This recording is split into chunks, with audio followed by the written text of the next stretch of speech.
The Joe Rogan Experience. Think about all what we're doing for the Florida shooting and for these shootings and with that David Hogg guy. Come on, man. That's what's scary is that people are buying all that stuff. Buying all what stuff? The whole gun control propaganda, it's so obvious. It's ridiculous. It's ridiculous. What do you think the gun control propaganda is? It's really simple, man. It's like they've been you have to disarm the population, and that's what they're doing, inch by inch, trying to disarm it. They used to say, oh no, we just want some restrictions and some background checks. Now they're just saying it, Some people are saying revoke the Second Amendment. Yeah, they're tearing the Constitution. They're tearing the Constitution. Those four kids. There's a Constitution. No, they weren't. That's not true. No? No, that's Photoshopped. No, it is? Okay. Yeah, there's an original image that girl was tearing. It was like a target. She was saying we're not a target. And someone replaced that image with the Constitution. Okay. But they're essentially doing the same thing. Yeah, no, I know what you're saying. Yeah. Look, first of all, they're 17. They were at a school that got shot up. Their friends died. I get it from their point of view. If I was 17, I would think, and also they got cameras in their face, and everybody's paying attention to them, and the New York Times is interviewing them, the Washington Post, everyone's calling them up. If I was them, I'd probably be doing the same thing. You would probably too. If you were in high school with those kids and all that shit went down, I don't blame them by any stretch of the imagination. I don't even blame people that are trying to revoke the Second Amendment. The thing that infuriates me the most is that all people want to look at is the guns. That's all they want to look at. You need to look at the mental health of individuals that are willing to fucking shoot up a group of kids. Like, why? Why the fuck would someone do that? Psychiatric medications are a big one that if you bring up, people roll their eyes like, oh, this again. There are massive changes to the fucking chemical composition of your brain when you take these things. Yeah. What you're capable of doing, what bothers you, what freaks you out, what you don't give a shit about. When you got all these people that are on SSRIs and antidepressants and anti-anxiety medication and over and over and over again, when they test these shooters, they all test positive for something. The pharmaceutical companies do not want to fucking hear about this. They don't want to talk about this. Phil Hartman, my friend who got shot by his wife, she was on Zoloft. They got a settlement from Zoloft. The family got a settlement from Zoloft after she fucking shot him in the head while he was sleeping. Yeah. There's a lot going on. It's not just guns. Yeah. It is crazy that fucked up kid could get guns. It is crazy. It's crazy that the FBI went to his house 2 years before, but what can you do? Did you hear about that kid that they just stopped in China, the Chinese immigrant kid they're sending back? His roommates in college were saying this fucking guy's stockpiling guns. The cops went to visit him. He went out and bought another gun. And he's talking all kinds of crazy shit, and everybody's nervous about him. Like, he's a fucking shooter ready to happen. Stop going to class, and that's how they sent him back, because he's on a student visa. You can't not be in class. This kid was like gearing up. He was gearing up, and maybe they caught it before it happened, and maybe they wouldn't have, like 2 years ago when they interviewed the kid from Parkland. Now, that kid. The strangest thing about that Parkland shooting is the interview one of the teachers did on ABC. This doesn't make any sense to me at all. It's like she said, I have the video. I could send it to you, Joe. It's less than a minute. She says, I opened up, I heard shots, opened up the door, all the kids ran in, they hid behind their desk, and there I saw the shooter 20 feet away from me. But at first, I thought he was a policeman. I'm like, what is the police doing here? He had full body armor, a mask on, a helmet on, and was shooting. I was like, what are the cops doing here? That is the strangest video I've seen. Was it possibly someone shooting at the kid? That's not what she said. She said she saw the shooter. That's right, but I mean, how long was she watching for? Right? If you're like looking out the window and you see someone that's shooting someone, or shooting a gun, or even holding a gun. First of all, you have to realize that people in those traumatic situations, their memory is very fucked up. It's very shaky. Your brain's flooded with adrenaline. You remember, you're open to suggestion. People can put things in your head, and you all of a sudden think that was a real memory that you saw. There's been like scientific studies on that, and about suggestive memory, and about someone can literally, especially during periods of great duress, they can introduce ideas into your head, and you will tell those ideas hours later, days later, as your own. And you don't even realize that they put them in your head. It's real weird. Memory in traumatic situations like gun shootouts and shit like that is haywire because you're working on that reptilian part of your brain. You're down to the lowest level. Like my friend Steve Ranella got attacked by a grizzly bear. He was in a Fognak Island. It's a crazy podcast. Him and these other guys, they had killed an elk, and they were packing this elk out, and they left the elk by the tree while they were at their camp. Then they went to go back, and a bear had claimed the elk. And this bear rushed them, and he was like, one of the ways he described it to me is like, you have an idea in your head of like what like an animal instinct is like. And he goes, I'm telling you, this goes way deeper than that. This goes way, when you really think your life is in danger, you really think it's over, you don't even exist anymore. You're moving, you have no idea what you're doing. You have to piece together what happened afterwards, and you were barely there in the first place. You're just gone. You're gone. You see somebody outside, da, da, da, da, da, da, da. You have no fucking idea who you even are right there and then. All these people that are like, I would have run in the building and kicked that fucking guy's ass. You barely even know who you are. You got this video? I sent you the video. The video of that. Yeah. People have to understand memory. Well, listen to her, and then let's see if she sounds like she's let's hear what she says. Now, I actually sent you the actual clip. Not the one. This is not it?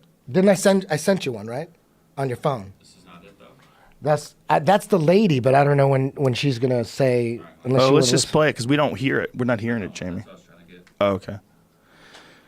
Writing love letters when the fire alarm went off. As students filed into the hallway, she heard gunfire. Here we go. This is it. The killing had begun. I was about 2 feet away from my door. All of a sudden, I heard gunshots in the stairwell, which is about 20 feet away from my room.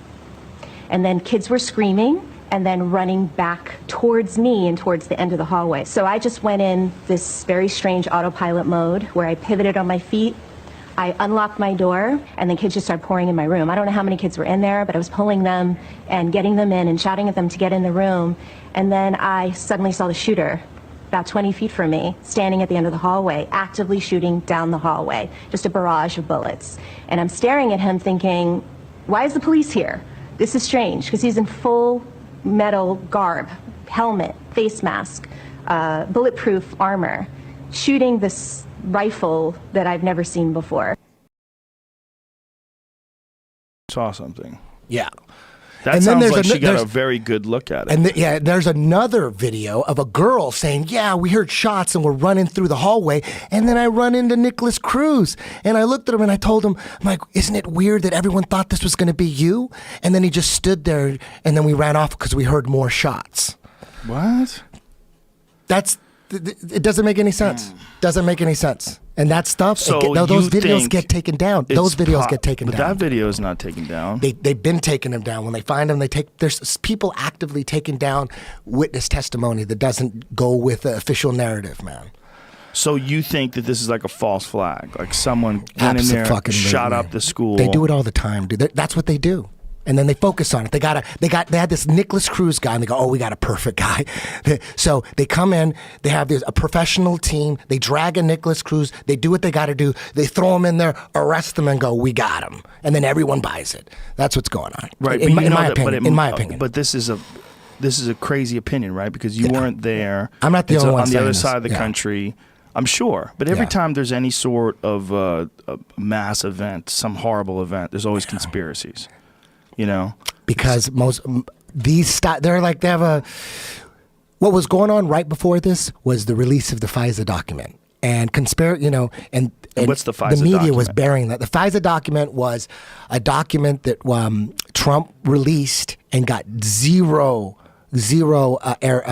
play from mainstream media, and it was a document that showed that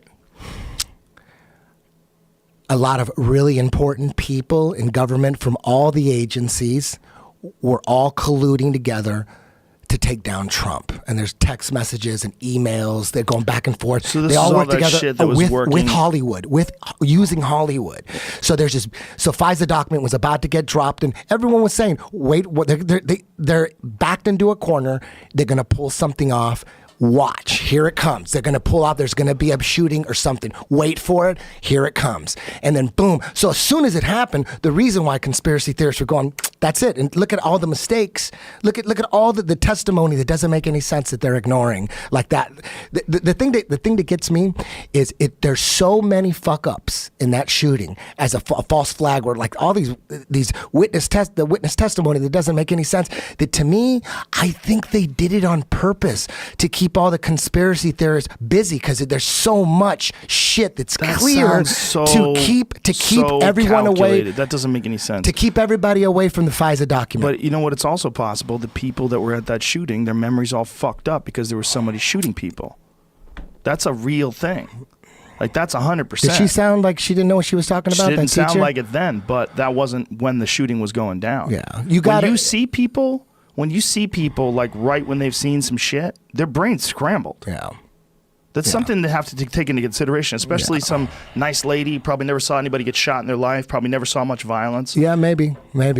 I don't know. There's two sides of it. There's people that believe the official story, and then there's people that see it as, oh, this was the false flag to distract from the FISA document. Listen, I'm not saying that false flags don't exist. I mean, you and I have discussed on this podcast in great detail the most important false flag, which is Operation Northwoods. Yeah, if they're willing to do that, they're willing to do anything. Well, it's not. This is also the problem. When we say they, Operation Northwoods was 1962.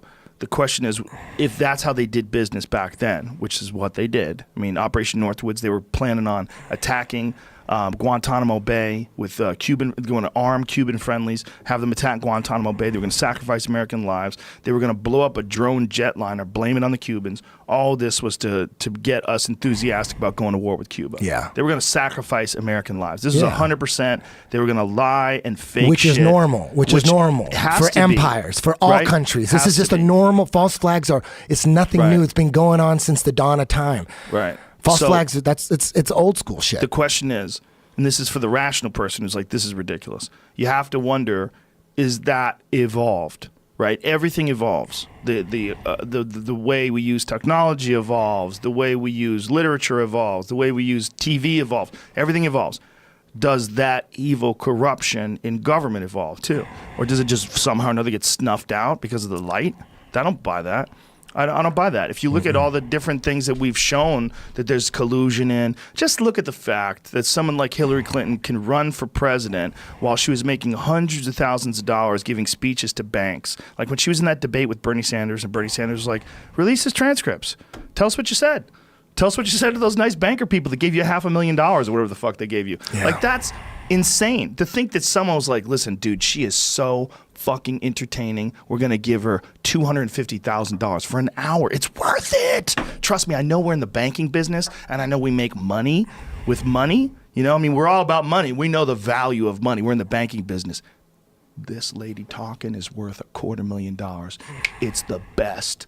She's going to go up there. She's going to knock your socks off. She's so good. She's amazing. And she's funny. She's hilarious. Oh my, she's amazing. Her speech is super It's well so prepared. worth it. And she stands up there on the podium and just knocks your fucking dick into the dirt. What is this?